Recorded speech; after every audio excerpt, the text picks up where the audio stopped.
গতকাল সন্ধ্যায় সাতক্ষীরা সদরের খানপুর এলাকায় ছাত্রদল কর্মীরা এক ছাত্রলীগ কর্মীকে আটক করে পুলিশের কাছে হস্তান্তর করেছেন। ঘটনাটি রাজনৈতিক উত্তেজনার সৃষ্টি করেছে। মোকাররম বিল্লাহ ইমনের প্রতিবেদনে থাকছে বিস্তারিত।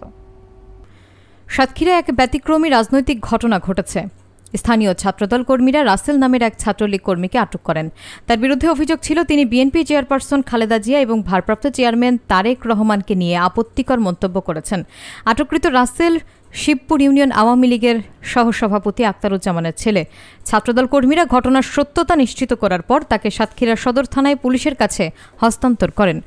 জেলা স্বেচ্ছাসেবক দলের নেতা মহসিন আলম জানিয়েছেন, আটককৃত কর্মীর আচরণ অসঙ্গতিপূর্ণ ছিল এবং তারা নিশ্চিত করতে চেয়েছেন আইন অনুযায়ী ব্যবস্থা নেওয়া হবে।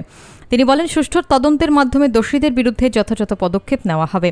থানার ভারপ্রাপ্ত কর্মকর্তা ওসি শামিনুল হক জানান, আটক ব্যক্তিকে কোতোয়ালি থানা কক্ষে রাখা হয়েছে এবং প্রয়োজনীয় আইনি ব্যবস্থা নেওয়া হবে। স্থানীয়রা মনে করছেন, এই ঘটনা রাজনৈতিক উত্তেজনার পাশাপাশি সামাজিক দায়বদ্ধতার দিকেও গুরুত্ব দিয়েছে।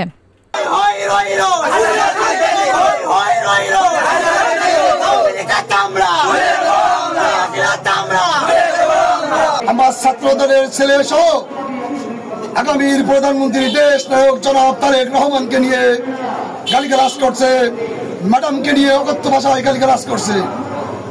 তখন আমি সিনিয়র সংগঠনের একজন যুগ্ম আহ্বায়ক হিসাবে, একজন অভিভাবক হিসাবে মনে করলাম যে সত্য ঘটনাটা আমার জানা দরকার। যার জন্য আমি আমার 5 জন ছেলেকে, দায়িত্বশীল ছেলেকে খানপুর বাজারে পাঠাই।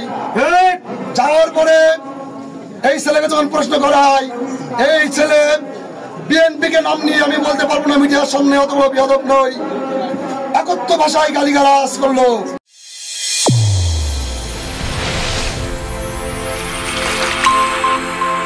চ্যানেল A1 হৃদয়ের স্পন্দন।